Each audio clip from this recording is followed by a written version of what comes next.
அதுவும் சும்மா இந்த செலக்ட் பண்ணி இந்த பெண்களுக்கு தான் அந்த பெண்களுக்கு தான் போன ஆட்சியில பண்ணாங்க அப்படிலாம் கிடையாது. நிறைய பேருக்கு அது கிடைச்சிருக்காதுன்னு நினைக்கிறேன் உரிமை திட்டம்.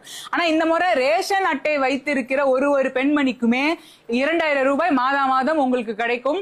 அதே மாதிரி ஜெயிச்ச உடனேவே அவங்க சொன்னாங்கல்ல 8000 கூப்பன் போடுறேன், நீங்க போய் உங்களுக்கு வேணுங்கிறத வாங்கிக்கலாம். அந்த கூப்பன்ல முதல்ல நீங்க அவங்க கிட்ட போய் காசு வாங்குறதே ஒரு பெரும் பாடா இருக்கும்.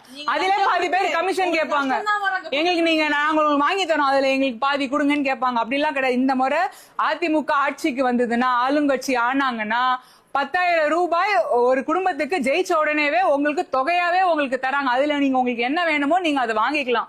அதே மாதிரி வருஷத்துக்கு 3 சிலிண்டர் கொடுக்கறாங்க, கல்வி கடன் ரத்து செய்யறாங்க, விவசாய கடன் ரத்து செய்யறாங்க, சுய உதவி குழுல நீங்க ஏதாவது கடன் வாங்குறீங்க அதை ரத்து செய்யறாங்க. இது எல்லாமே அதே மாதிரி நீங்க 5 வருஷத்துக்கு முன்னாடி நீங்க எவ்வளவு கரண்ட் பில் கட்டிருப்பீங்க, இப்ப இன்னைக்கு எவ்வளவு கட்டுறீங்க, உங்களுக்கு அந்த வித்தியாசம் தெரியுதா? 5 வருஷத்துக்கு முன்னாடி கட்டினதுக்கும் இன்னைக்கு கட்டுறதுக்கு எவ்வளவு அதிகமா இருக்கு. இது எல்லாமே அவங்க கம்மி பண்ணி இதெல்லாம் வாக்குறுதியா கொடுத்திருக்காங்க. விலைவாசி ஏற ஏற நம்மளோட செலவும் ஏறிதான் இருக்குது. ஒரு ஆட்சி அமைக்கிறாங்கன்னா கம்மி தானே படுத்தணும். நம்மளுக்கு சாதாரண விஷயம் உரிமையே கிடைக்கிறத அவங்க கம்மியா தானே தரணும். நம்ம என்ன ஏறினே போக நம்மளும் எவ்வளவு கடன் எவ்வளவு கஷ்டத்துல எவ்வளவு நாள் இருக்கிறது. அதுக்குதான் நம்ம அதிமுக ஆட்சிக்கு வந்தாங்கன்னா இதெல்லாம் பண்றாங்கன்னு தெளிவா சொல்றாங்க. இதுல அவங்களோட வாக்குறுதி என்னன்னு இருக்கு. கீழே தருமபுரி மாவட்டத்துக்கு என்னெல்லாம் நாங்க வாக்குறுதி கொடுப்போம் அப்படிங்கிறது சௌமியா அன்புமணி என்ன பண்ணுவாங்கிறதும் இருக்கு. இந்த காவிரி உபரி நீர் திட்டம், தொப்பூர் கணவாய், இந்த மாதிரி நிறைய விஷயம் தடப்பட்டு இருக்கு, பாதியில இருக்கு. இது எல்லாத்தையுமே நாங்க வாங்கி கொடுப்போம்னு சொல்லிட்டு அதான் தேர்தல் வாக்குறுதியா வராங்க.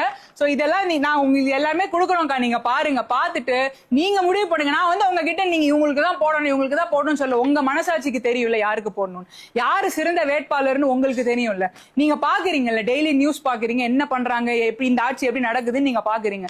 அப்ப இவங்க வந்தா நம்மளுக்கு ஒரு அட்டென்ஷன் கிடைக்கும். இந்த மாவட்டத்துக்கு சௌமியா அன்புமணி வந்தாங்கன்னா இன்னும் அவங்க குரல் தமிழ்நாடு ஃபுல்லாவே அவங்க குரல் பிரதிபலிக்கும். வெறும் இந்த ஒரு தொகுதியை மட்டும் கிடையாது, தமிழ்நாடு எல்லாருமே கேட்பாங்க, அவங்க ஏதோ சொல்றாங்கன்னு கேட்பாங்க.